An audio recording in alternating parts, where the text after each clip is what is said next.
Bien, pues estamos en esta temporada de Cuaresma con estos diálogos que venimos haciendo desde el 22 de septiembre del 2023 y contentos de darle continuidad a este espacio, un espacio para dialogar, para poder compartir también nuestras propias reflexiones a partir de nuestras propias vivencias, contextos, lo que vivimos como comunidad también y encaminado sobre todo con la reflexión que comparte todas las semanas David. Entonces, en esta ocasión no va a estar David en vivo, pero ha dejado grabada la participación que él propone para poder abrir este espacio de diálogo, así que pues vamos a empezar con eso. Voy a compartir la pantalla, por favor, si algo no se escucha bien, si algo no se ve bien, háganmelo saber, porque no soy muy ducho en esto, pero intentaremos que todo salga lo mejor posible, así que pues vamos a escuchar lo que David nos propone.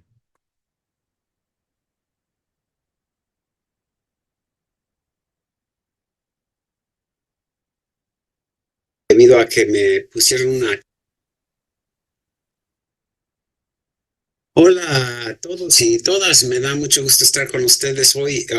Hoy estoy haciendo la grabación debido a que me pusieron una actividad a la misma hora que los diálogos, pero a ver si al ratito puedo unirme al grupo. Pero bueno, queremos seguir reflexionando sobre estos temas de Cuaresma, reflexionando sobre los eventos de la última semana de Jesús. Entonces, hoy el tema que escogí tiene que ver con la última cena, ¿no? Una última cena para recordar. Y hoy quisiera hacer algo un poco diferente, tratar de meternos un poco en la cabeza o el pensamiento de Jesús en sus últimos días y horas. En las semanas pasadas hemos hablado de cómo llegó a la ciudad de Jerusalén, la forma en que entró al templo para hacer un acto de protesta, es lo que vimos el viernes pasado, sacando a los que vendían y compraban y tirando las mesas de los que cambiaban el dinero. Y bueno, sabemos que durante esa semana Jesús estuvo algunos días más en el templo enseñando y haciendo algunas otras actividades. Dicen que las autoridades estaban enviando a gente para tratar de atraparlo, ¿no? Con algunas preguntas, retándolo un poco. Pero Jesús siguió enseñando y haciendo lo que él quería hacer normal, ¿no? Pero dice que las autoridades ya lo quieren silenciar, ya lo buscan para matarlo, ¿no? Y Jesús sabe esto, sabe cuáles son las intenciones de las autoridades que van a buscar la forma de acabar con él. Inclusive sabía esto antes de ir a Jerusalén, como habíamos visto hace 15 días, ¿no? Pero a pesar de eso, había ido a Jerusalén con sus discípulos para celebrar la Pascua. Y vimos por qué tomó esa decisión, ¿no? Que no podía simplemente pues seguir como metido en Galilea y viajando de un lugar a otro y todo esto, si quería cumplir, lograr con su objetivo, ¿no? Que era echar las bases para esta comunidad alternativa que había estado buscando establecer, ¿no? Y vio que pues si esta comunidad va a ser realidad, tengo que seguir en este camino, cueste lo que cueste, aunque me cueste la vida, y no podía echarse para atrás, porque si renunciaba a esa tarea, pues esa comunidad nunca iba a hacerse realidad. Entonces Jesús se da cuenta de que pues la única forma en que va a lograr sus objetivos es estando dispuesto a dar su vida, ¿no? Entonces Jesús sabe que su fin está cerca, ¿no? Según Mateo 26, que es uno de los últimos capítulos del Evangelio, ¿no? Que narra las últimas horas de Jesús. Él dice que faltan 2 días, les dice a sus discípulos, faltan 2 días para celebrar la Pascua, y les advierte, pues, el Hijo del Hombre va a ser entregado para ser crucificado. ¿Cómo sabe esto Jesús? Pues no podemos saber, posiblemente tenía algún conocido, ¿no? Ahí que estaba muy allegado al sumo sacerdote y los del concilio que sabían sus intenciones, ¿no? Lo que querían hacer con él. pero también de alguna forma pues se da cuenta de que su discípulo Judas había hecho arreglos para entregarlo a las autoridades, ¿no? Entonces, pues Jesús sabe lo que va a pasar. Y sabe que sus últimas horas están muy cerca, ¿no? Ahora, si había ido a Jerusalén para celebrar la Pascua con sus discípulos, pues la forma que se celebraba la Pascua era a través de una cena, ¿no? Entonces, sin duda, desde un principio tenía la intención de hacer una cena con ellos, pero al mismo tiempo Jesús se da cuenta de que esta cena va a ser como su última oportunidad para estar junto con sus discípulos, ¿no? Aunque ellos todavía no sospechan eso, ellos no entienden lo que va a pasar, aunque Jesús les ha dicho, pues no les entra por la cabeza pues, lo que iba a pasar en unas cuantas horas, ¿no? Entonces aquí es cuando quisiera entrar un poco en qué está pensando Jesús antes de esta cena, ¿no? Al darse cuenta de que son sus últimas horas, sus últimos minutos que va a tener con sus discípulos, sin duda se pone a pensar, pues, ¿cómo quería aprovechar estos últimos momentos? ¿Qué les va a decir? ¿No? ¿Cuáles van a ser como sus últimas palabras? ¿Qué les va a tratar de comunicar antes de que muera? ¿No? ¿Cuáles serán como sus instrucciones o indicaciones finales? ¿No? En un sentido, pues se sabe que va a ser como su despedida, ¿no? Entonces, de qué manera se va a despedir de ellos? ¿Qué les va a dejar? ¿No? Entonces, todo esto sin duda lo estaba pensando Jesús en su cabeza. Y aunque no podemos, pues obviamente entrar en su cabeza, pues podemos imaginarnos que él está pensando en todo esto, pero a partir del proyecto, ¿no? O sea, lo que le importaba a Jesús era el proyecto para el que había venido trabajando, ¿no? Y este proyecto que hemos visto es esta como comunidad alternativa, ¿no? De la que hemos hablado tantas veces en estos diálogos los viernes, ¿no? Esa comunidad en la que todos y todos estarían comprometidos y comprometidas con los mismos valores de Jesús, con su misma visión, esta comunidad solidaria en la que todos y todas vivirían como uno solo, ¿no? Amándose, apoyándose, trabajando y luchando juntos a favor del reino de Dios que Jesús había estado proclamando. Pero aunque en un sentido esta sería como una sola comunidad, ¿no? Su comunidad de seguidores y seguidoras, en otro sentido no serían una sola, porque esa comunidad llegaría a existir en muchos lugares diferentes. Esa era la visión de Jesús, ¿no? Que se fuera extendiendo por todas partes, tanto en Galilea, donde había estado, en Jerusalén, en Judea, que es el área alrededor de Jerusalén, en Samaria, otra parte ahí de Palestina, pero también muchos otros lugares, ¿no? Inclusive, según los evangelios de Mateo y Marcos, Jesús les había dicho a sus discípulos que el evangelio que él había predicado debía ser proclamado a todas las naciones y en todo el mundo, ¿no? Entonces, desde un principio, Jesús está pensando que lo que él ha hecho no es solo para unas cuantas personas en Galilea o Jerusalén, sino es algo que esta comunidad alternativa se va a extender por todas partes. Ese es su plan, ¿no? Por todas las naciones, ¿no? Es una visión enorme, ¿no? Increíble, ¿no? Que ya estuviera pensando en esos términos, ¿no? Entonces, Jesús tiene en mente esto de establecer a través de sus discípulos esta comunidad de comunidades, ¿no? Una comunidad sola en un sentido, pero de comunidades esparcidas por todas partes, formadas no solo por judíos, sino también por personas de otros pueblos, otras naciones alrededor del mundo. Pero esto obviamente iba a suceder después de su muerte, cuando él ya no estuviera presente, de la misma manera en que había estado con los miembros de su comunidad, con sus discípulos y sus seguidoras y seguidores hasta ese momento, ¿no? Entonces, si esa comunidad de comunidades se iba a dar y Jesús no estaría presente físicamente para seguir dirigiendo y guiando esa comunidad, pues ¿quiénes iban a hacer que esa comunidad se fuera extendiendo por todas partes? pues obviamente sus discípulos, ¿no? Y al hablar de los discípulos, bueno, luego pensamos en los 12, pero hay que recordar que Jesús tenía otros discípulos también. En otros pasajes se habla de 70 discípulos de Jesús, y también hay que recordar que muchos de sus discípulos eran no solo varones, sino mujeres, ¿no? Que según el relato también lo habían acompañado a Jerusalén, ¿no?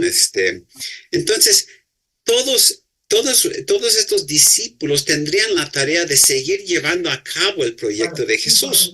Pues si no lo hacían ellos, pues ¿quién más, no? Entonces, si ese proyecto se iba a cumplir, Jesús debía estar reflexionando antes de la cena y tal vez durante como al inicio de la cena, pues ¿qué le faltaba todavía para preparar a sus discípulos para lo que iban a hacer después, para seguir llevando a cabo ese proyecto después de su muerte, ¿no? Sin duda sabía que su muerte les iba a pegar muy fuerte, ¿no? Se iban a sentir muy solos sin él. Según los evangelios, cuando Jesús les repite que esa misma noche lo va a traicionar uno de sus discípulos, pues ellos todavía no saben de qué está hablando, ¿no? O sea, todo va a ser como una sorpresa total para ellos lo que va a ocurrir. Entonces Jesús está pensando, pues, ¿cómo prepararles para lo que va a seguir? Y cómo podrá animarlos a seguir adelante con ese proyecto, a no desanimarse frente a su muerte, ¿no? A no sentirse solos y abandonados frente a su ausencia. Pero eso no es lo único que le preocupa a Jesús. También hay que recordar la naturaleza del proyecto de Jesús, ¿no? Este proyecto tiene que ver con el amor, la comunión, el compromiso con la verdad y la justicia, la solidaridad, el compañerismo, el trabajo compartido, el apoyo mutuo, la entrega por los demás dentro de la comunidad. O sea, no solamente es como preservar una comunidad, sino una comunidad de esta naturaleza, ¿no? Que esa comunidad siga adelante con todos los mismos valores, con la misma visión de Jesús, y sobre todo con este énfasis en ese amor, esa entrega, esa dedicación y compromiso, ¿no? Entonces, sin duda Jesús está pensando, pues, ¿qué puede hacer en estas últimas horas y momentos para tratar de asegurar que se dé esa clase de comunidad entre sus seguidores y seguidoras, ¿no? Bueno, entonces vamos a la última cena, ¿no? Tenemos dos versiones de la última cena, la del Evangelio de Juan y la de los evangelios sinópticos, que son Mateo, Marcos y Lucas, y son bastante diferentes entre sí, no es fácil reconciliarlos. Pero empezamos primero con el Evangelio de Juan, ¿no? Según este evangelio, pues hacen la comida, y cuando apenas habían terminado de comer, Jesús se levanta de la mesa, se quita el manto, se ciña una toalla, se ciñó una toalla alrededor de su cintura, echa agua en una vasija y se pone a lavarles los pies a todos los discípulos uno por uno y a secárselos con la toalla. Y bueno, nos podemos imaginar, y Juan nos dice la reacción de los discípulos, ¿no? O sea, ¿cómo es posible que su maestro, que Jesús, ¿no? Que él hiciera eso, ponerse a lavarle los pies? Eso de lavar los pies era el trabajo más despreciado, más denigrante que existiera, una tarea que se dejaba para el siervo más bajo de la casa, ¿no? Y por eso en un principio Pedro se molesta, dice, no, jamás yo te voy a dejar que me laves a mí los pies. Y Jesús le dice, no, pues si no me dejas lavarte los pies, no podrás tener parte conmigo, ¿no? Entonces Jesús insiste, y luego al terminar de lavarles los pies les dice, ¿entienden ustedes lo que yo les he hecho? Ustedes me llaman maestro y señor, y tienen razón, porque eso es lo que soy. Pues si yo, el maestro y señor, les he lavado a ustedes los pies, ustedes también deben lavarse los pies los unos a los otros. Yo les he dado un ejemplo, dice Jesús, para que ustedes hagan lo mismo que yo les he hecho.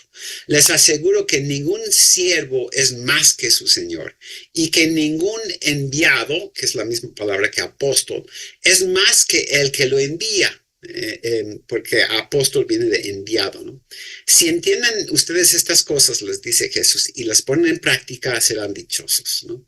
Y unos minutos después, también les agrega, les dice otra cosa, ¿no? Les dice, yo les doy este mandamiento nuevo, que se amen los unos a los otros. Así como yo los he amado a ustedes, así deben amarse ustedes los unos a los otros. Si se aman los unos a los otros, todo el mundo se dará cuenta de que ustedes son mis discípulos, ¿no? Ahora, de todo lo que Jesús les podía haber dicho a sus discípulos en estos últimos momentos con ellos, de todo lo que les podía haber explicado o comunicado, esto es lo que elige hacer, lavarles los pies. Ahora, ¿por qué? ¿Por qué eso? ¿No? ¿Y qué tiene que ver con su muerte? Yo creo que Jesús sabe que si se va a hacer realidad esta comunidad alternativa que ha ido buscando, y si esa comunidad va a tener las características que Él quiere que tenga, hay una característica en particular que esa comunidad necesita tener, ¿no? Lo que más hace falta no es que los miembros de esa comunidad sean muy inteligentes o muy capaces o que sean muy trabajadores y dedicados o que conozcan muy bien las palabras de Jesús y las sagradas escrituras. Sin duda todas esas cosas son importantes, pero no son lo más importante. Jesús sabe que lo más importante es que tengan la mentalidad de lavarse los pies los unos a los otros. Si tienen esa mentalidad, esa comunidad alternativa con lo que Jesús siempre había soñado se hará realidad. Pero si no tienen esa mentalidad, esa comunidad no va a llegar a existir, ¿sí?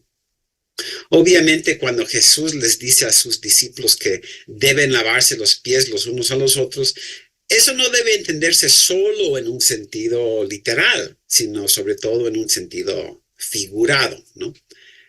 Eso no significa que no debe entenderse también en un sentido literal, ¿no? Hay muchas iglesias en las que se hace el lavado de los pies cada año, también en un sentido literal, se ponen a lavarse los pies los unos a los otros, ¿no? Y yo he hecho eso algunas veces y sí es una experiencia que le impacta a uno, ¿no? Si ustedes no lo han hecho, se lo recomiendo, ¿no? Pero la intención de Jesús no era solamente que sus discípulos y sus seguidores y seguidoras se lavaran los pies en un sentido literal, sino que les quería decir mucho más que eso, ¿no? Lo que quiere ver en ellos es el espíritu de entregarse por completo a los demás, ¿no? En amor, que todos estuvieran dispuestos a darlo todo, a humillarse, a ensuciarse inclusive si fuera necesario y dedicarse por completo a servir a los demás, cueste lo que cueste, ¿no? Por eso decía yo que eso de lavarse los pies se trata de una mentalidad, o sea, una forma de pensar, actuar y vivir, ¿no? ¿Cómo será una comunidad en la que todos tengan esa mentalidad, donde todos están dispuestos a lavarse los pies los unos a los otros? ¿Cómo se relacionarán entre sí los miembros de esa comunidad? ¿Habrá divisiones? ¿Acaso se van a pelear por ver quiénes lavan los pies primero de los demás, no? A mí me toca primero, o por ver quién alcanza a lavar más pies, ¿no? O quién lo hace mejor. No, o sea, ese no sería el espíritu de lavar los pies a los demás, ¿no? ¿O acaso habrá como jerarquías, ¿no? Algunos que se sienten más importantes que los demás y superiores a ellos. ¿Acaso en una comunidad donde todos tienen esa mentalidad de lavarse los pies los unos a los otros, acaso habrá luchas por el poder o por el dominio o por ser el primero, el más elevado? Por supuesto que no. No, más bien, ¿qué es lo que habrá? Humildad, servicio, entrega, ¿no? Preocupación los unos por los otros, solidaridad, un amor hasta las últimas consecuencias. Todos estarán dispuestos a hacer cualquier cosa por los demás, a darlo todo, a entregarse por completo por el bien de sus hermanos y hermanas. No habrá frialdad entre los miembros de esta clase de comunidad, no habrá indiferencia, no habrá egoísmos o intereses individuales o pretensiones por el poder y el privilegio que terminarán dividiendo a todos. Al contrario, ¿no? Cada miembro de esa comunidad será una persona de sumo valor, ¿no? Por pequeño e insignificante que parezca. Todos pensarán en los demás, ¿no?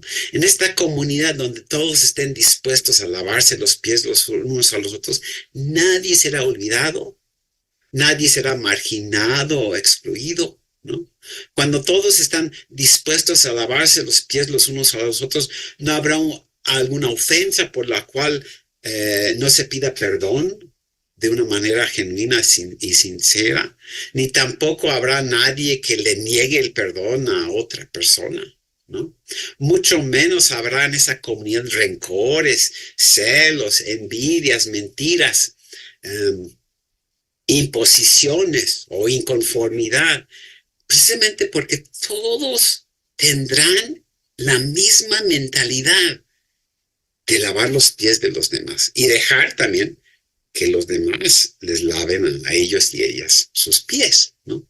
Entonces, esa es la clase de comunidad que Jesús quiere formar y dejar establecida, ¿no?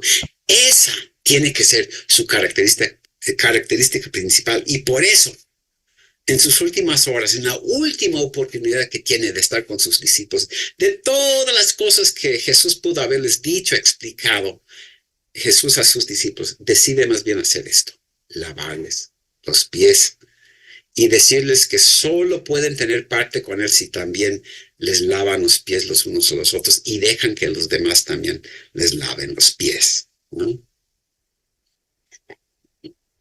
Bueno, si ahora vamos al relato de los otros evangelistas, Mateo, Marcos y Lucas, Jesús también hace otra cosa, ¿no? En esta cena, sin duda que había pensado muy bien de antemano, ¿no? Lo que iba a hacer.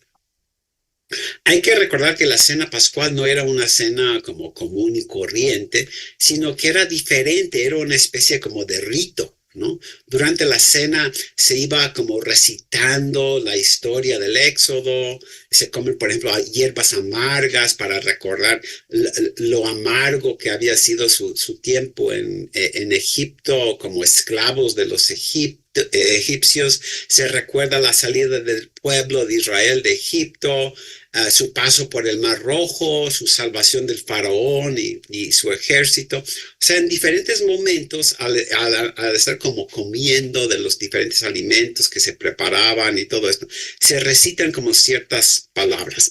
Y también hay momentos que se pasa alrededor comida, se pasa el pan. En ese tiempo se usaba como un pan grande, ¿no? Y cada quien como partía un pedacito del pan, ¿no? No se cortaba de antemano con un cuchillo, sino que cada quien se rompía un pedazo. Y también se pasaba una copa con vino, ¿no? Y se compartía entonces la copa entre todos en esta comida, en esta cena pascual, ¿no? Y hasta la fecha, si ustedes conocen cómo celebran los judíos la Pascua, pues así siguen practicando esto. De hecho, pasan 4 veces la copa entre sí. Lucas inclusive menciona que 2 de las veces que pasaron la copa, ¿no? Mientras Mateo y Marcos nada más mencionan 1. Pero entonces, bueno, Jesús está como siguiendo probablemente la cena pascual, digamos, la liturgia tradicional con sus discípulos, pero de repente hace algo nuevo, ¿no? Al pasar el pan, en lugar de recitar las palabras tradicionales que se usaban en el rito judío, Jesús más bien les dice a sus discípulos: tomen y coman. Esto es mi cuerpo que es dado por ustedes. Y después, al pasar la copa, una de esas veces que tocó pasar la copa, en lugar de decir las palabras tradicionales que se decían en la cena pascual, también les dice algo diferente. Beban todos de ella. Esto es mi sangre del nuevo pacto, que por muchos es derramada para remisión de los pecados. San Lucas y San Pablo manejan una versión un poco diferente. Según ellos, Jesús dice, tomen y beban. Esta copa es el nuevo pacto en mi sangre que es derramada por ustedes, pero agrega esto, hagan esto todas las veces que beban en memoria de mí. Ahora, ¿por qué? Nuevamente la misma pregunta que con el Evangelio de Juan. ¿Por qué de repente hace esto Jesús? ¿No?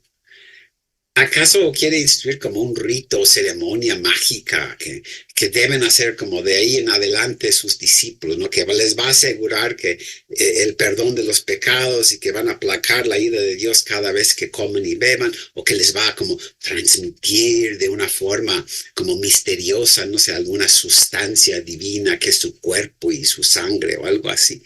Creo que, bueno, esa no es la intención de Jesús, ¿no? Para entender cuál es su intención hay que recordar, Jesús no quiere morir. Él no quiere dejar solos a sus discípulos ni apartarse de ellos, ¿no? Quisiera vivir, quisiera seguir con ellos, ¿no? Pero la única forma en que va a lograr sus propósitos, dadas las circunstancias que se han ido dando, es muriendo, ¿no? O sea, dando su vida. Entonces, no quiere morir, pero por otra parte sabe pues que es la única forma que va a lograr sus propósitos, ¿no? Pero lo que quiere es seguirse dando a sus discípulos, como lo ha hecho todo el tiempo de su ministerio, ¿no? Viviendo para ellos, dándoles su tiempo, su atención, dándoles todo lo mejor de sí mismo, dándoles su misma vida, sobre todo dándoles todo su amor. Entonces, esto es lo que quiere Jesús, seguirse dando a ellos, pero ahora va a tener que separarse de ellos y ya no va a poder continuar entre ellos para seguirse dando a ellos como lo ha hecho hasta ese momento. Pero no es solo darse a ellos, sino también por ellos, ¿no? Trabajando a favor de ellos, por su bienestar, ¿no? Pidiéndole a Dios por ellos, trabajando a favor de esta comunidad alternativa de la cual forman parte, ¿no? Y si no puede, si a partir de su muerte ya no va a poder hacer estas cosas en persona, quiere dejar un rito que le va a permitir seguir como comunicándose con sus discípulos. O sea, no de una forma mágica o misteriosa, sino seguir haciéndoles sentir su presencia, su compromiso entre ellos, ¿no? Y al mismo tiempo quiere formar en ellos nuevamente, igual como vimos en Juan, la misma mentalidad, ¿no? Que cada uno de sus discípulos tenga esa misma mentalidad de darse a los demás por completo, igual que él lo ha hecho, ¿no? Dando lo mejor de sí, dándole su apoyo, su solidaridad y su hermano, preocupándose por los demás dentro de esa comunidad, pidiéndole a Dios por ellos y por ellas, que Dios les bendiga. O sea, que todos los miembros de su comunidad sigan entregando su vida por sus hermanos y hermanas dentro de la comunidad y también por otras personas fuera de la comunidad. O sea, ese mismo espíritu de entrega, de amor, de solidaridad y compromiso que ha habido en Jesús, Él quiere ver ese mismo espíritu en cada uno de sus discípulos y seguidores, no solo los que están ahí reunidos, sino a perpetuidad, ¿no? O sea, todos los que después vayan a llegar a formar parte de esta comunidad, ¿no? Y así hay que entender su alusión al nuevo pacto, ¿no?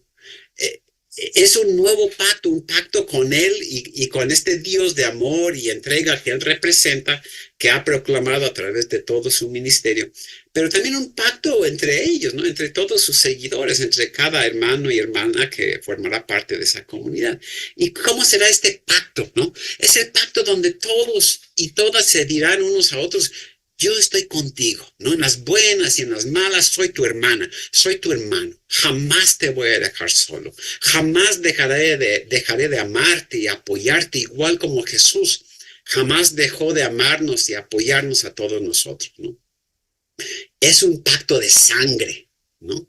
Porque está sellado con la sangre de Jesús, esa sangre que representa la entrega total de la vida de uno, sangre que representa la disposición a darlo todo por los demás, ¿no? Y por eso dice Jesús, este es el nuevo pacto en mi sangre, o esto es mi sangre del nuevo pacto, ¿no? Y cuando relaciona esa sangre con el perdón de los pecados, la idea no es de que esa sangre va a aplacar la ira de Dios, ¿no? Sino más bien que a través de esa sangre va a hacerse realidad esta comunidad alternativa donde habrá perdón y aceptación para todos los que viven como parte de este nuevo pacto, ¿no? Y donde habrá también apoyo y solidaridad y amor entre todos y todas, ¿no?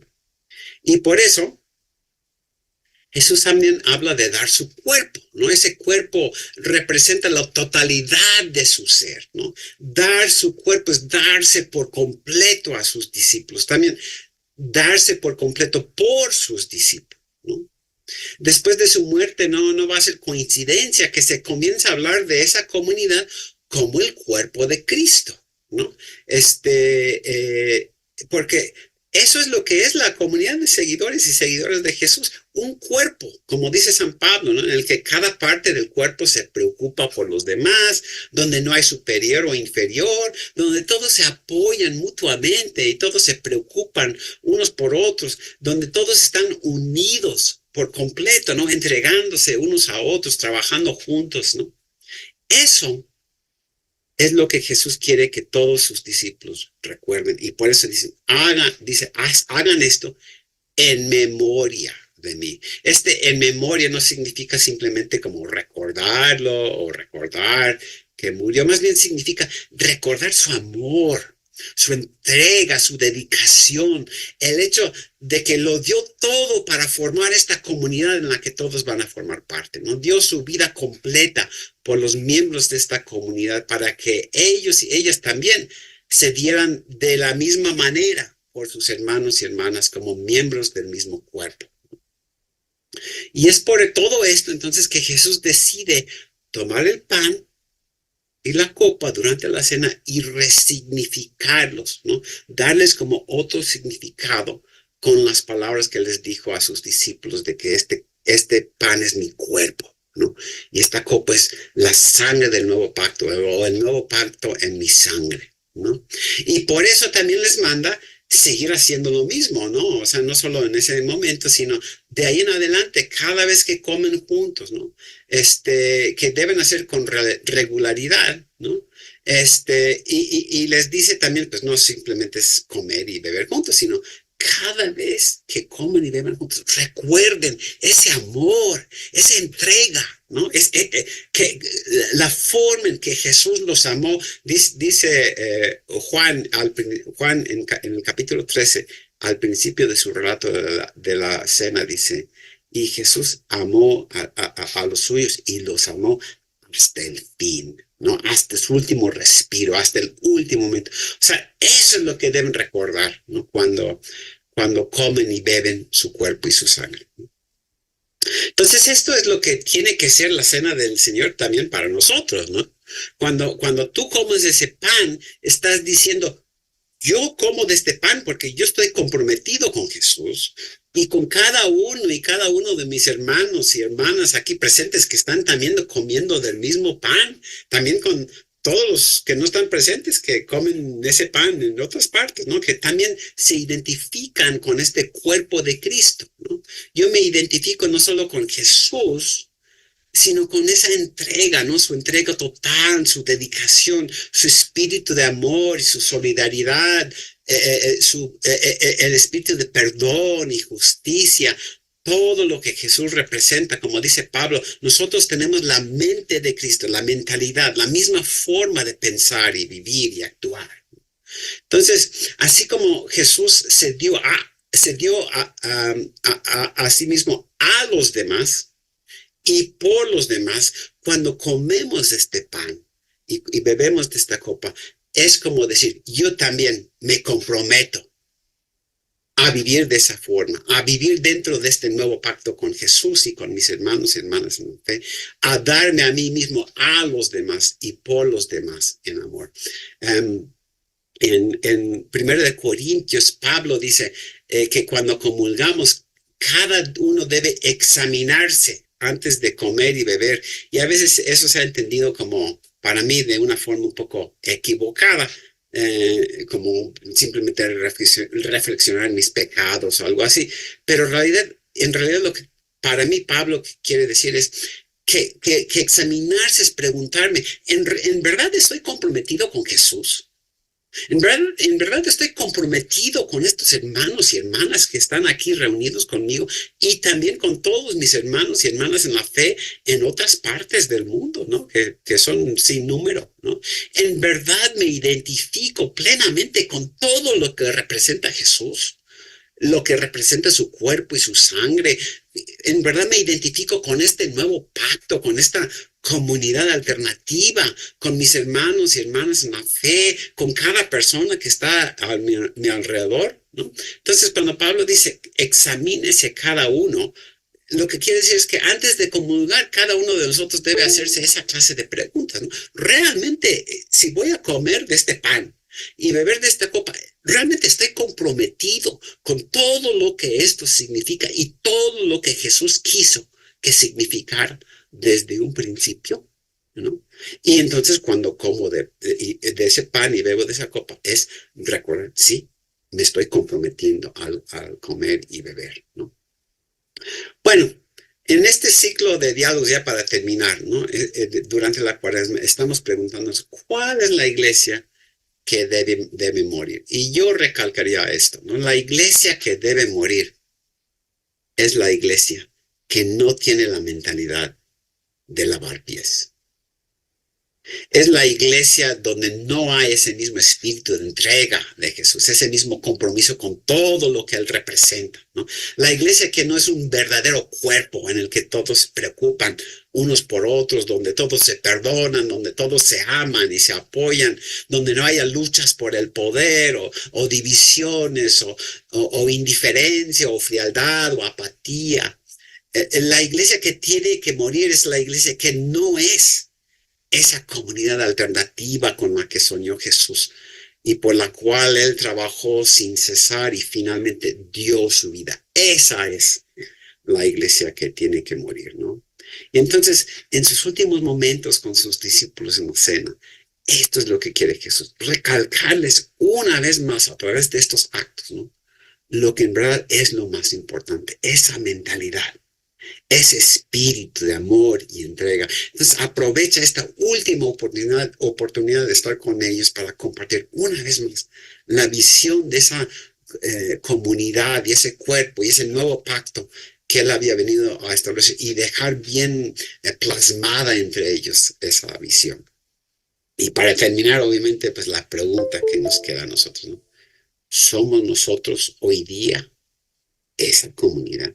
¿Somos nosotros esa comunidad? Nosotros que leemos estos textos y que celebramos la cena del Señor, somos esa comunidad. Bueno, los dejo con esto. Gracias por escucharme y a ver si al ratito puedo unirme otra vez con ustedes, pero paso otra vez la palabra a Miguel Ángel, que nos va a seguir dirigiendo en la reflexión.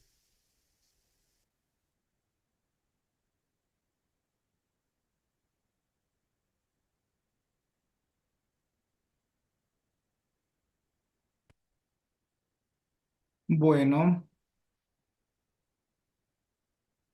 ¿se escucha? Sí. Bueno, pues gracias a David por eso que nos comparte, seguramente se va a sumar en un ratito. Estoy viendo que habemos bastantes en la pantalla y como el destino siempre juega en contra de uno, normalmente en esta parte nos dividimos en grupos. Como yo no quiero decir que nunca he hecho lo de la división en grupos en Zoom y tengo miedo de regarla y sacar a todos de la reunión, lo que voy a decir es que como en las últimas ocasiones, la propuesta es que nos quedemos aquí todos y todas y podamos ir compartiendo, solo para no quemarme y no decir que no sé hacer como lo de los grupos. Entonces, bueno, escuchamos ya lo que nos compartió David. Yo quiero comentar muy brevemente, quizá para abrir un poquito el espacio. No tenemos reacciones en esta ocasión, justamente porque es un poco atípica este viernes de diálogo, ¿no? Pero sí quería comentar algunas cosas, como por ejemplo, algo que ha sido como, se ha ido repitiendo a lo largo desde que empezamos los diálogos, desde el 22 de septiembre, ¿no? que son estas sí y estos no, ¿no? Entonces, esta parte del servicio que comparte David, de esta comunidad dispuesta a servir, a darse, también es una comunidad que dice sí al servicio, ¿no? No a servirse de los demás. La otra cosa que quería mencionar son estas señales de Jesús en la última cena, ¿no? El, el, cuando David hablaba de esta parte donde él dice, les doy un nuevo mandamiento, yo siempre he dicho, no es un nuevo mandamiento, es como algo que se ha ido repitiendo durante toda la Biblia, ¿no? El ama a Dios y ama a tu prójimo está presente desde el Génesis. Lo que pasa es que se va como olvidando. Cada cierto tiempo hay que recordar lo que Jesús también decía en una parte del Evangelio, que es esto de amar a Dios y amar al prójimo. Ahí se resume toda la ley y los profetas, ¿no? Lo que hace Jesús en la última cena de alguna manera, es recoger toda la enseñanza que quiere compartir con sus discípulos. Yo creo ya de una manera un poco apresurada también, ¿no? Por el tiempo que tiene y, y concentrarlo en esa parte, esas dos partes de el lavar los pies como un acto de servicio, no de purificación, sino de servicio, y también el darse él mismo, ¿no? A ellos. Esas dos, es ahí donde Jesús resume de alguna manera este gran mandamiento, amar a Dios y amar al prójimo. Y en el Evangelio él dice incluso, este es el otro mandamiento, y los dos son igual de importantes, ¿no? Entonces, y en el Evangelio de Juan que David, perdón, toma como referencia para la reflexión, hay una parte muy interesante, hay una parte después de lo que comentó David, donde él habla de este nuevo mandamiento, donde él recalca, si ustedes se aman como yo los he amado, entonces sabrán, el mundo sabrá que son mis discípulos, ¿no? Y a mí eso me parece muy importante de la enseñanza de Jesús. Y lo he dicho muchas veces aquí en la comunidad, la hermana Marta quizá lo recuerda, que no es cuánto sabemos de Jesús, no es qué tan buenos somos para armar una homilía o para dar una clase de teología, sino dónde se ve que somos discípulos de Jesús o que queremos serlo, en que nos amamos los unos a los otros. Lo menciona en el Evangelio de Juan, ¿no? Ahí es, entonces sabrán que son mis discípulos, cuando se amen los unos a los otros, como yo los he amado, lavando los pies y dándome por entero. En ese sentido, también en la comunidad como tal, esta comunidad alternativa de la que hemos hablado, cobra un sentido diferente, porque entonces podemos empezar a pensar en esta comunidad alternativa, o lo que hemos llamado comunidad alternativa desde el principio, como el cuerpo de Cristo. ¿No? No es solo una comunidad diferente, no es solo una comunidad que es diferente a las demás y que hace las cosas diferentes, no es ser diferente por ser diferente, es una comunidad que recoge la enseñanza de Cristo y que se vuelve de alguna manera el cuerpo de Cristo, ¿no? Entonces, a veces yo cuando escuchaba a David decía, a veces quedamos pensando como, es una comunidad alternativa, ¿no? Con todos estos valores. Pues no son valores simplemente, es la vida misma, el ministerio de Cristo resumido en una comunidad. Y eso me parece que también, y con esto termino, le da un sentido diferente a la comunión, ¿no? Que la palabra comunión también a veces dentro de nuestras iglesias se ha desgastado tanto que se resume a ese momento de tomar la hostia o el pan y tomar el vino o el jugo, pero va mucho más allá, es este compromiso del que habla David, ¿no? Como lo hemos dicho en otras ocasiones, el decir sí a todo lo que Jesús dice sí y el decir no a todo lo que Jesús rechaza por ir en contra de la voluntad de Dios. Entonces es una unión con Cristo, pero también una unión con la comunidad. Y es comunión, pero también es reflexión y compromiso, ¿no? Entonces, para mí es como ir viendo cómo Jesús va de la enseñanza a la práctica, a la reflexión y entonces a dejar sentadas las bases para que esa comunidad que surge de su movimiento, de su ministerio, sea realmente una comunidad que represente el cuerpo de Cristo, ¿no? Entonces, eso estaba pensando y yo lo dejo ahí nada más un poco como reflexión de parte mía. Y pues estamos listos para escucharnos todos y todas. Si alguien quiere compartir algo también de lo que le deja esta reflexión, esta provocación que nos comparte David, pueden levantar la mano físicamente o a través del emoji ese y adelante. Entonces, sí, Pastor Jaime, adelante. Bien, buenas noches. ¿Se escucha? Sí. Ok. Yo creo que me encanta el tema es interesante y yo creo que hay varios elementos importantes. Primero, no olvidemos que en este momento eh, de la vida de Jesús hay miedo, hay temor, huele a muerte, ¿verdad?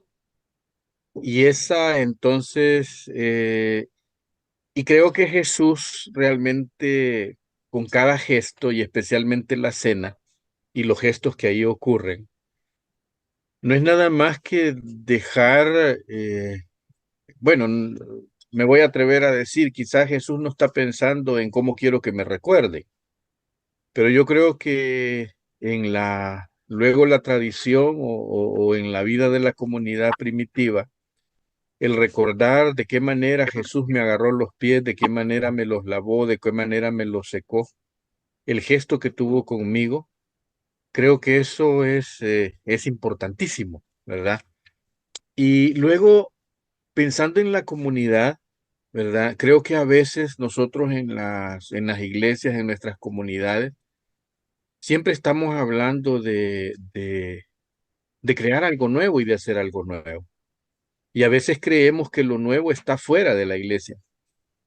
Y lo vamos a hacer con otra gente, lo vamos a hacer con otros que no estén maleados, lo vamos a hacer con otros que no tengan mañas, lo vamos a hacer con otros que sean de veras verdaderos discípulos. Y nos lanzamos nosotros a creer que fuera de. Y yo creo que la propuesta de Jesús es al contrario. Jesús hace un esfuerzo realmente por resignificar toda la simbología, por resignificar la liturgia, resignificar los ritos. Y entonces por eso les plantea que ya les ha dicho que los gobernantes se aprovechan de su espacio, pero entre ustedes no va a ser así. Y entonces Jesús está dándole significatividad.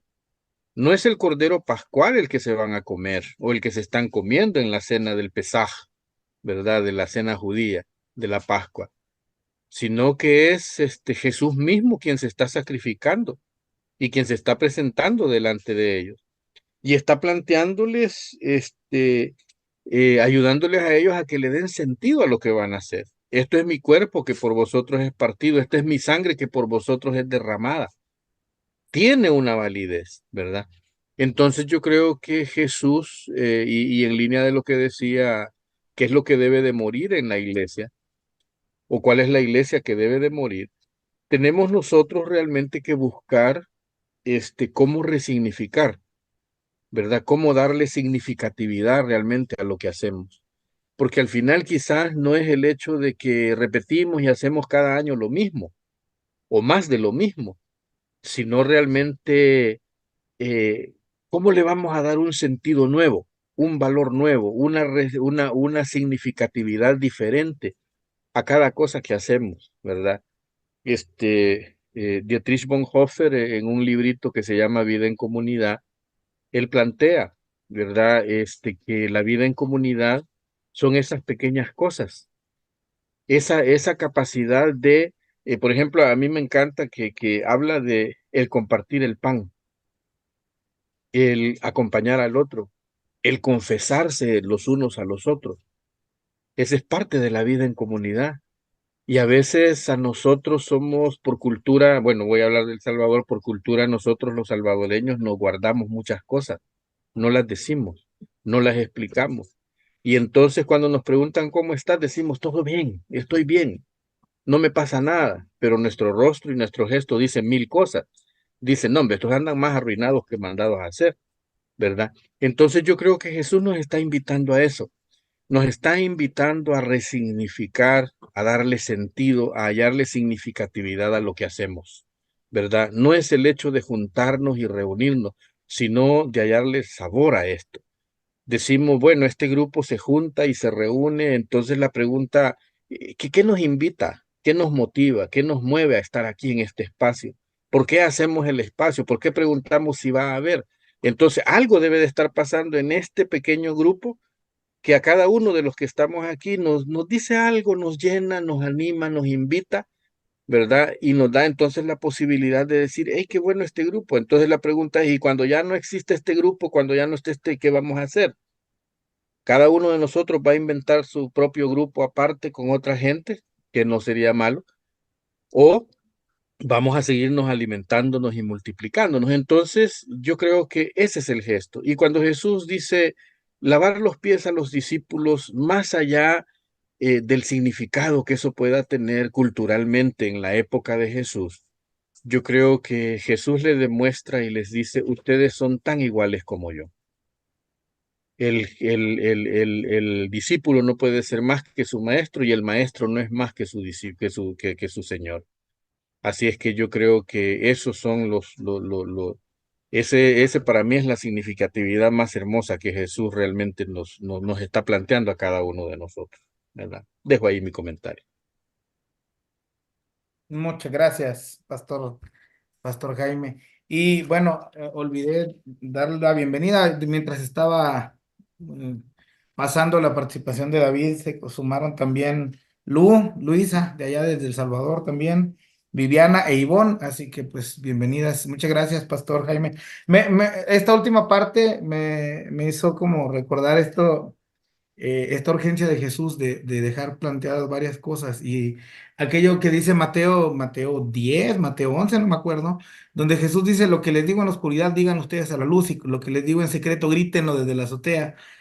David hablaba durante su participación le preocupaba a Jesús lo que iba a pasar cuando él ya no estuviera. Y eso usted lo acaba de mencionar también, ¿no? Cómo estos espacios también se vuelven un semillero, más que un espacio para nosotros, nosotras nada más, un espacio que pueda difundirse también, donde si asumimos y si creemos que aquí lo que estamos tratando de hacer es recuperar esta comunidad como cuerpo de Cristo, pues también ver cómo eso que decimos aquí en secreto lo llevamos a la práctica o no literalmente, pero lo gritamos desde la azotea en nuestras acciones diarias, ¿no? Entonces, muchas gracias, Pastor Jaime. Hermana Marta, por favor, adelante. Entonces, a ver si voy entendiendo bien. Todo eso de la, digamos, reglamentación que se acostumbra, eso es mera distorsión de la, o sea, de que quién puede oficiar la comunión y quién puede recibirlo y que, o sea, el mismo Lutero en su catecismo especificaba eh, cómo tenías uno que prepararse y como, si recuerdo bien, de no hacer eso era como que un máximo pecado. ¿Y por qué tanta discusión entonces de, por ejemplo, el día que no está el pastor, por X razón, nadie más puede o sea, todo eso es invento? Pregunto.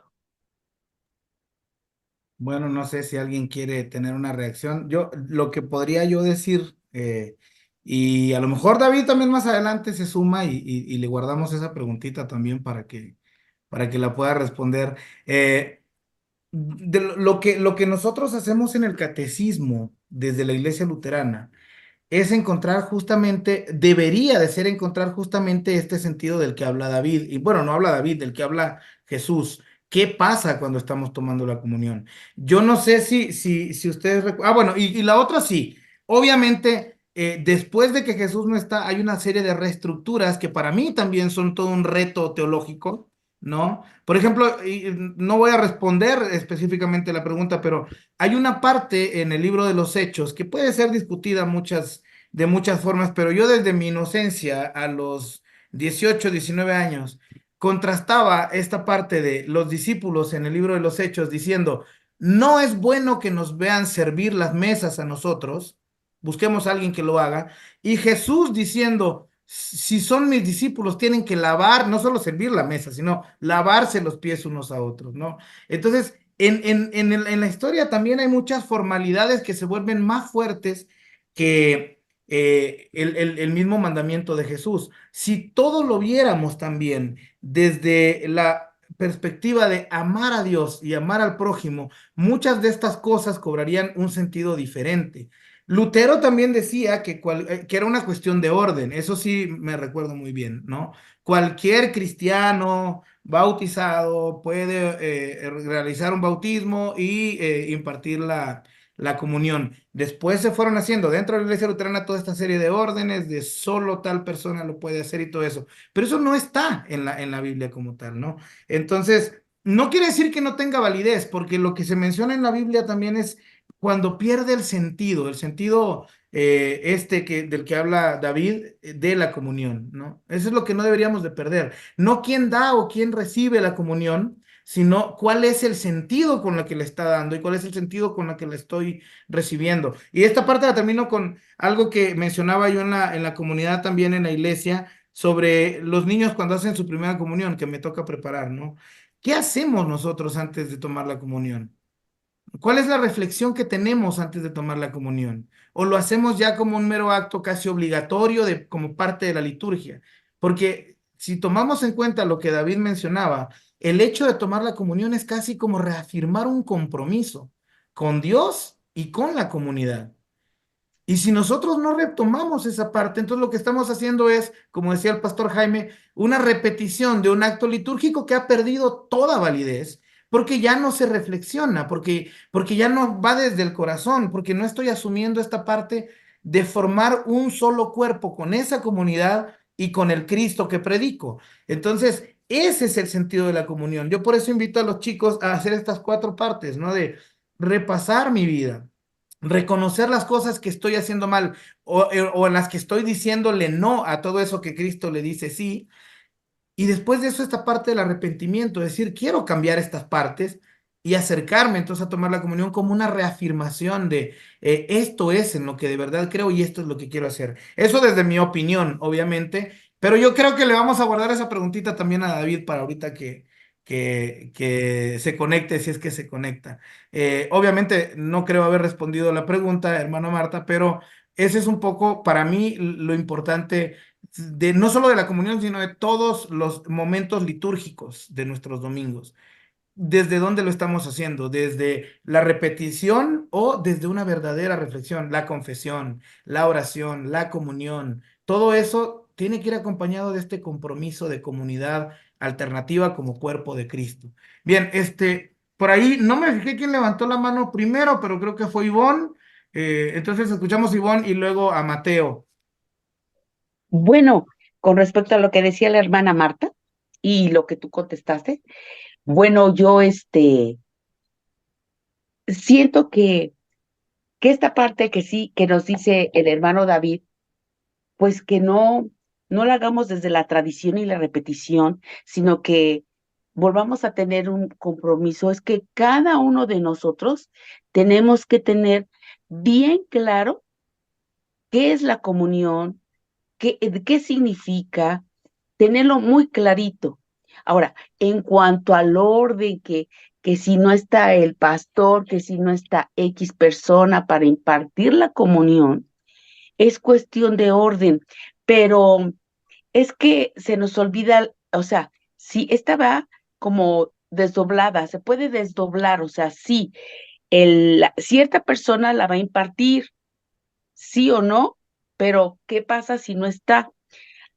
Debemos de entender que si no está, cualquiera de nosotros lo puede hacer porque todos tenemos el mismo nivel de espiritualidad y todos hemos sido alcanzados por nuestro Señor Jesucristo y todos estamos capacitados para hacerlo.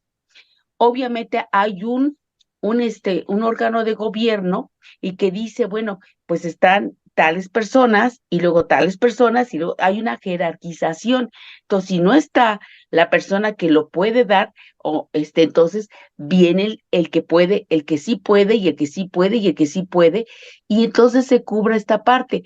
Pero desgraciadamente los seres humanos nos casamos con las leyes y los preceptos y los hacemos una ley bien establecida. ¿Qué es lo que le pasó a los fariseos y escribas en tiempo de Jesús?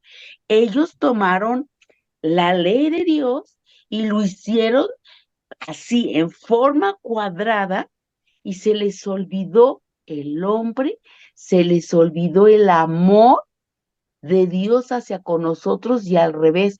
Entonces, estamos en el mismo rublo si nos casamos con esta parte. Hombre, no está, mi pastor, pastora, bueno, ¿quién le sigue? Hermano, vas tú. Todos podemos hacerlo, repito.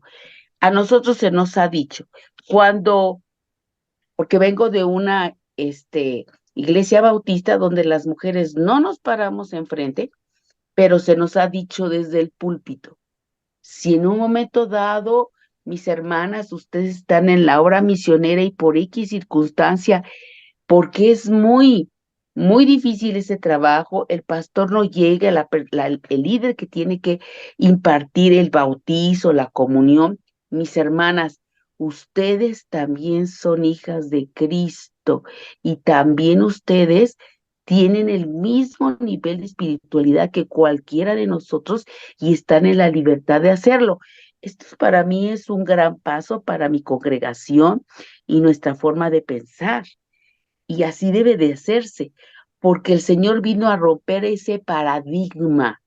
Es que no es la ley por la ley es nuestro ayo, decía Pablo, pero no es una cosa rigurosa. Entonces, yo creo que nosotros tenemos la culpa de hacerlo rígido y nosotros nos casamos con eso.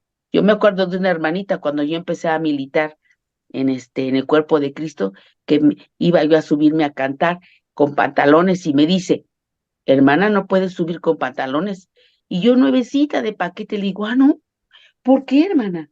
Yo no entendí eso, digo, ¿qué? ¿Cómo que por qué? Y entonces se acercó una hermana y dice, no le haga caso, usted suba con lo que puede y traer bienestar. O sea, hay ese choque de que así no se hace, tiene que hacerse así porque las mujeres se visten así. Y la otra, Cristo vino por la persona y los corazones, no vino por las reglas impuestas por los mismos hombres. Y mi comentario. Gracias, Ivonne. Sí, es cierto, ¿no? De pronto, en nuestras iglesias pasa eso muy seguido. La forma se vuelve fondo y eso complica muchas veces. Insisto, no es que no haya esta parte de querer ordenar. Lo que a mí me parece muy arriesgado, por decirlo menos, es que muchas veces esta parte de ser el pastor y tener esta posibilidad de compartir la comunión se vuelve también un acto de poder para decidir quién toma y quién no toma la comunión. Y eso no está dentro de los alcances que tenemos ninguno de los cristianos y cristianas, ¿no? El pastor no puede definir quién se acerca y quién no, quién recibe y quién no la comunión. Entonces, si esa es la finalidad del pastor, entonces está tomando juicio. El pastor está emitiendo un juicio sobre las personas y no es esa como la finalidad. Entonces, sí, importante eso que decía Ivonne de las formas. No nos casamos con las formas, con las liturgias, con los colores, con muchas cosas y se vuelven más importante que el mismo ministerio de Cristo. Mateo y Anet, por favor. Sí, varias ocasiones ha venido gente visitando nuestra misa y si veo que no comulgan y después yo les digo, no lo estoy juzgando y no pasa nada, pero simplemente tengo la curiosidad de por qué no comulgó y varias personas me dicen, ay, pastor, es que no me he confesado en tanto tiempo.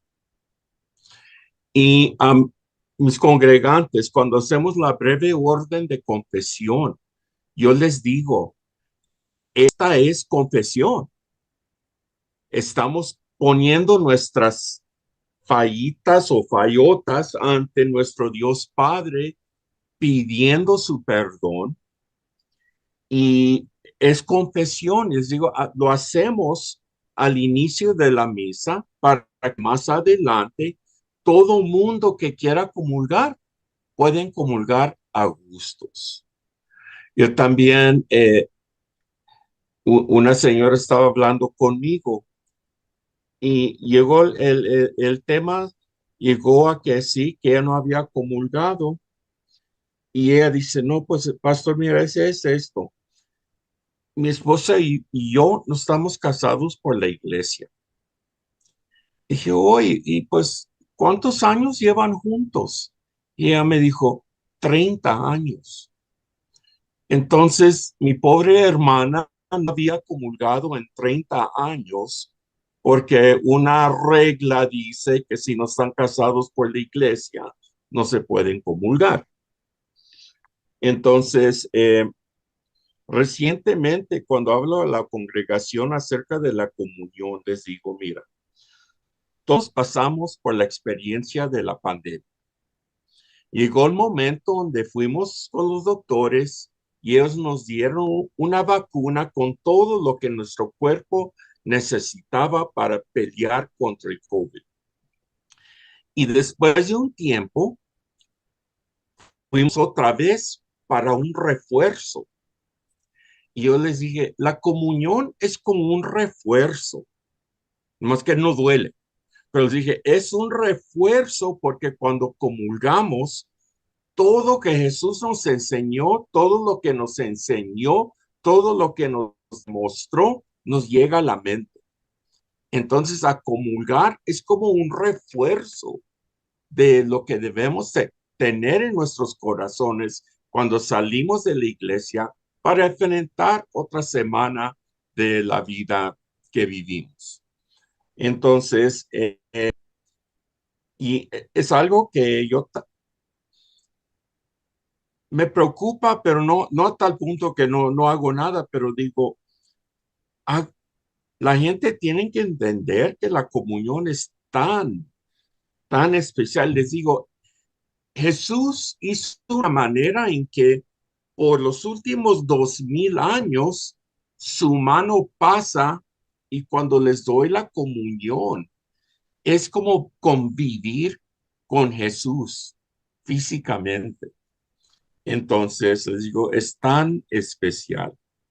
Eh, este domingo yo no voy a estar y confieso que hice algo para hacerlos sentir más a gusto. La semana pasada yo consagré doble hostias y doble jugo de uva.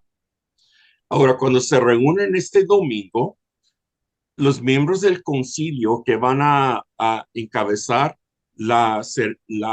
el servicio de distribución de comunión, les van a recordar. ¿Se acuerdan? Pastor Mateo consagró esta comunión y este jugo de uva. Y lo que yo quiero que ellos sientan que aunque yo no estoy allí, que de todos modos Jesús está con ellos y están todos conviviendo con Jesús en la Santa Comunión.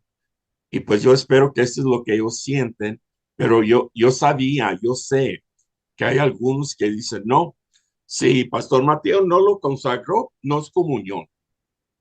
Entonces quiero quitarles esa imagen poco a poco de que Jesús dijo, donde hay dos o más reunidos en mi nombre, allí estaré. No importa si yo no estoy, ellos están allí. Entonces quiero que convivan ese momento con Jesucristo. Ya. Gracias, Mateo. Ya vi que, ya me avisaron, Toña me avisó que está David ahí conectado, más que no había dicho nada, entonces no lo había yo visto. No sé si escuchó la pregunta de Marta. Nada más quisiera tomar un minutito para dos cosas que me despierta lo que comenta Mateo. La primera es cierto, cuando David pregunta qué iglesia debe morir, yo creo fielmente que la iglesia que debe morir es la que no permite que los demás y las demás se acerquen a la mesa del Señor, ¿no? O sea, una iglesia que pone barreras en vez de hacer la invitación a compartir la mesa, no puede ser una iglesia como que se llame cuerpo de Cristo. Esa es una respuesta, pues, a cuál iglesia debe o debería de morir. Y es cierto, tenemos cosas muy arraigadas. Y lo que el pastor Mateo mencionaba ahorita al final, conectándolo con la pregunta que hacía la hermana Marta, yo creo que no son ocurrencias también. No todo lo que está dentro de la iglesia está mal tampoco. Lo que pasa es que hay que resignificarlo y hay que hacerlo como Jesús lo hace, tomando lo que ya tenemos, pero leyéndolo desde otra perspectiva. No quiere decir que entonces ahora no vamos a tener comunión, sino rescatar eso que era importante para Jesús de la comunión. Jesús no se inventó la comunión, resignificó la cena pascual, ¿no?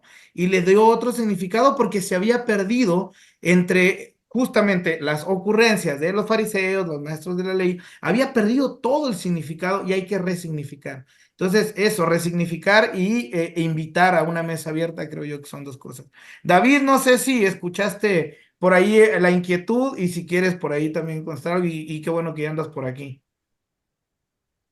Gracias, Miguel. Sí, tuve otro culto en línea y por eso grabé la participación y me uní tarde, pero sí, escuchando, bueno, escuché desde lo que comentó Jaime, muy interesante. Qué bueno que pueden seguir este diálogo sin mí.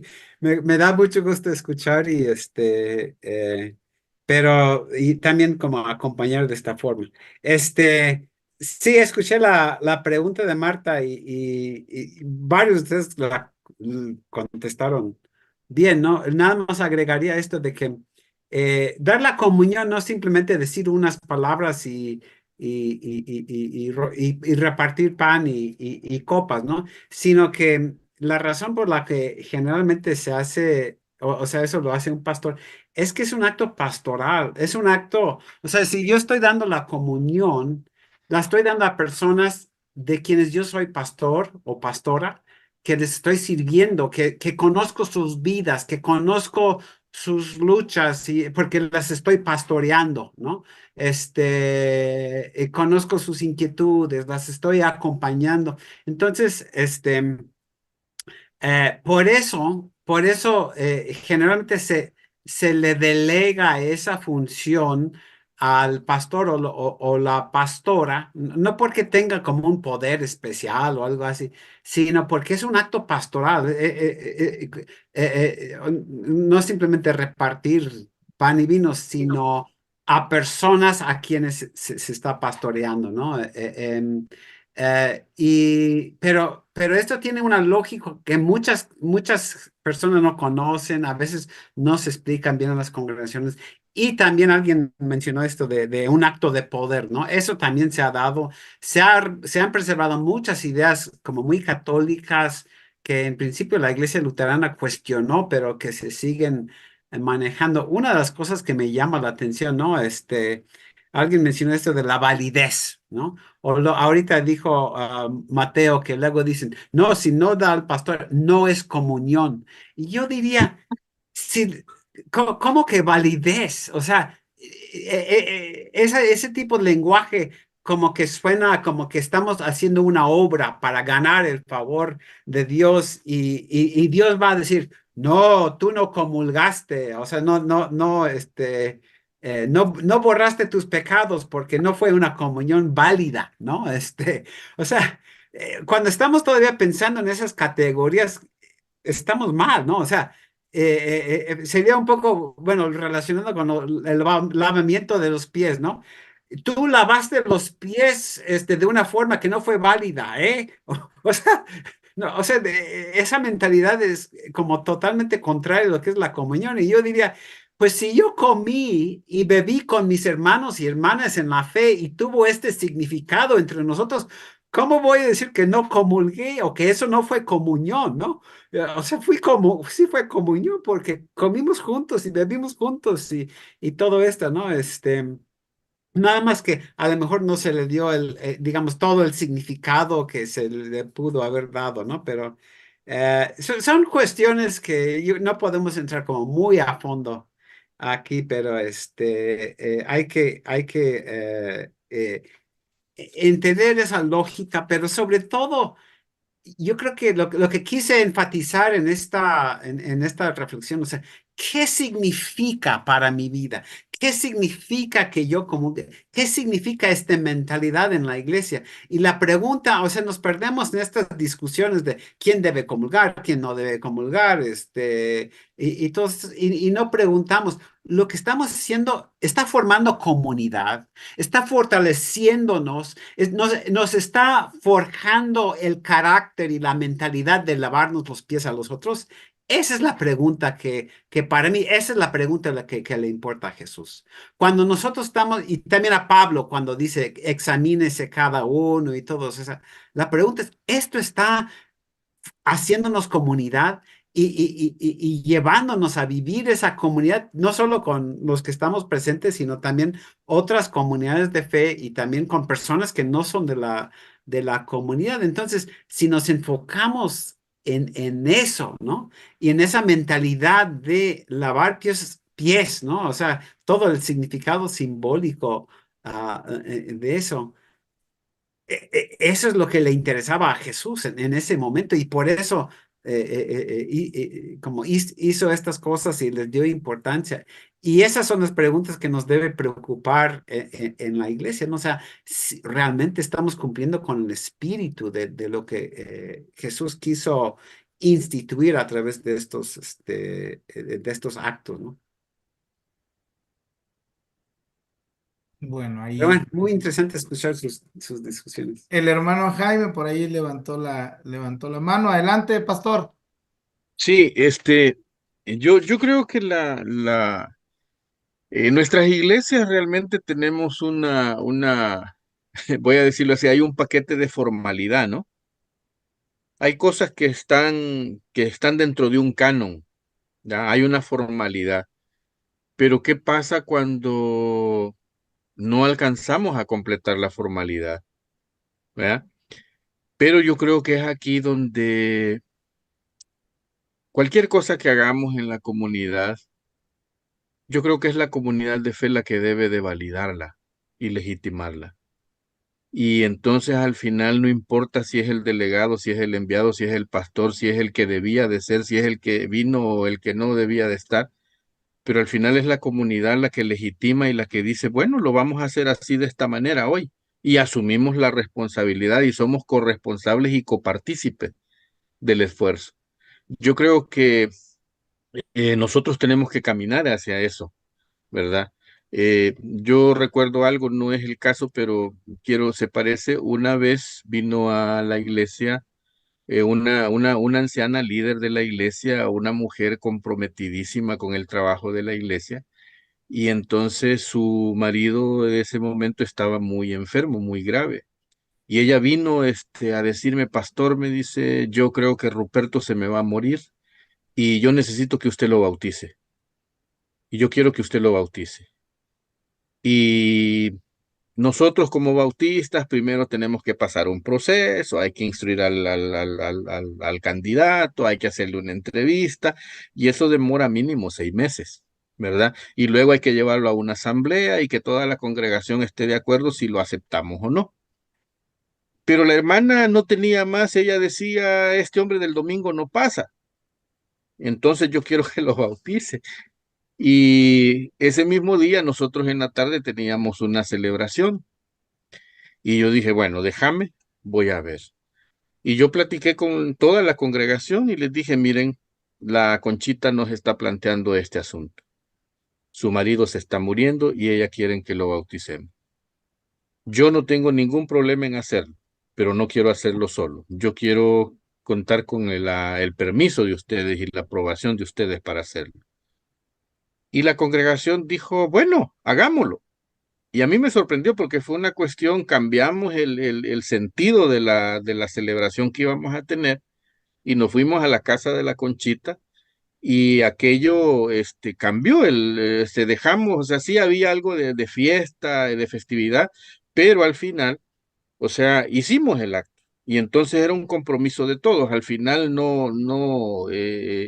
todos apoyaron y dijeron, sí, está así. Y entonces, y la congregación, entonces, el gesto de venir y de apoyar, legitimó realmente lo que habíamos hecho, ¿verdad? Entonces yo creo que también es ahí donde nosotros tenemos que apelar a que si en la iglesia todos somos hijos de Dios, hijas de Cristo, hijos de Cristo, entonces creo que tenemos esa capacidad también para convocarnos y en esa línea poder hacerlo. No somos más que otros ni menos que otros, ¿verdad? Los que hacemos el trabajo de liderazgo en nuestra calidad de pastores somos eso. Ayudamos a facilitar, ayudamos a conducir, pero lastimosamente algunos colegas usan esos juegos de poder que son los que complican la vida de las iglesias. Muchas gracias, pastor. No sé si hay alguien más. Son 8:27. Estamos al filito ya de terminar. No sé si hay alguien más que quisiera tomar 2 minutos, sino para irnos despidiendo también. Quizá en lo que alguien se anima a esto que mencionaba el pastor Jaime, algo que me quisiera compartir, que quizá no es respuesta, pero que es una anécdota muy bonita, o dos anécdotas muy bonitas.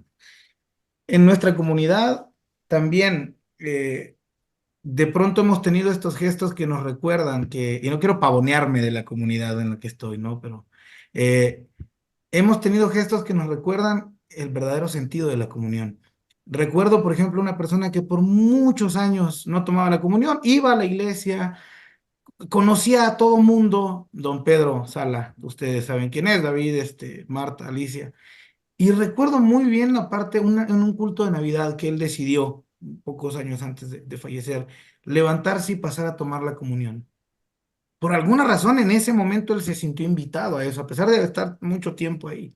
Y eso es una parte muy interesante. ¿Qué le movió a él a dar ese paso que no había querido dar? Esa es una. Y la otra, 31 de octubre del 2018 nos acaban de dar el registro de AR, a nosotros ya como Iglesia de Buen Pastor, hicimos una celebración ecuménica interreligiosa.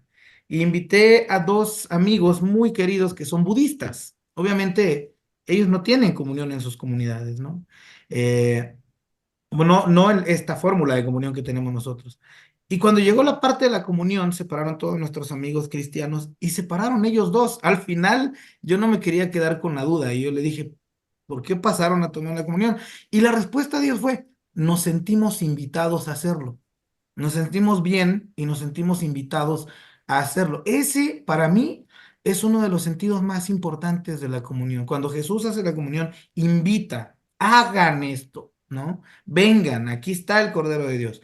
Y en ese sentido, creo que esa es una de las cosas más importantes del servicio, invitar, ¿no? Invitar a formar parte de, no importa si eres budista, si eres bautista, si eres, cómo formamos cuerpo de Cristo entre todos y todas, y abrir esa invitación. Eso quería compartir solamente como anécdotas que han pasado en el marco de la celebración de la comunión. Entonces, no sé si son 8:30 en punto, no sé si David quiere cerrar con algo. Bueno, yo iba a compartir Adelante. una historia lo hago muy brevemente. Marta y Antonio eran de la congregación, pero cuando yo llegué a hacer mi vicariato, fue en 1982 ahí en el Buen Pastor, y uno de los primeros domingos llegó una señora al culto en español, y estaba como pues muy afectada, pero no pasó a comulgar y después apenas había acabado y pidió hablar conmigo. Y le dije, sí, cómo no, y nos fuimos al cuarto a un lado ahí del templo. Y le dije, ¿en qué le puedo ayudar? Y ella dijo, me empezó a explicar que había sido víctima del abuso por parte de su esposo, que se había divorciado y no sé qué. Yo pensé que era una cuestión pastoral, pero luego como terminó le dije, ¿y qué se le puede, y qué se le ofrece? Dice, pues nada más una cosa, dice, yo quiero comulgar. Porque ya no me dejan comulgar bueno, en su iglesia católica. Y había llegado desde Tepepan, si ustedes conocen la Ciudad de México, o sea, lejísimo. Simplemente lo único que quería la pobre era comulgar, ¿no? Entonces, bueno, hay muchas historias bonitas que se podrían compartir de eso, pero nada más agrego que tenemos 2 semanas más sobre estos temas de Cuaresma. La próxima semana vamos a hacer un poco más de Jesús, de su arresto y todo eso, y dentro de 15 días la escena de la crucifixión, ¿no? Y también si seguimos con esta pregunta, ¿qué nos dice todo esto? para este tema de la iglesia que debe morir, ¿no? La iglesia que debe cambiar, ¿no? Entonces, nada más, bueno, gracias también a Miguel por dirigir esta sesión, que no puede estar, realmente es una alegría para mí saber que si por alguna razón no puedo estar, ustedes siguen adelante y esto no depende solamente de mí. Muy bien, pues muchas gracias y ojalá que el tema que puso David, ¿no? Una cena para recordar, pues esto también es cena, ¿no? Lo que hemos compartido es carnita, es bebida, es saludable, entonces que eso también se nos quede para el recuerdo, para la reflexión, invitarles a que compartan también este espacio a través de YouTube o del Facebook de la iglesia con quienes ustedes consideren y pues nos vemos aquí el próximo viernes. Muchas gracias a todos y todas, Mateo, Anet, Marta, Jaime, la hermana Ivonne, hermana Alicia, recién llegada desde las Europas, Viviana, Toña y David. Bueno, pues buenas noches a todos y todas y nos vemos el viernes. Buenas noches. Buenas noches. Muchas gracias. Buenas Buenas noches. noches. Bye. Bye.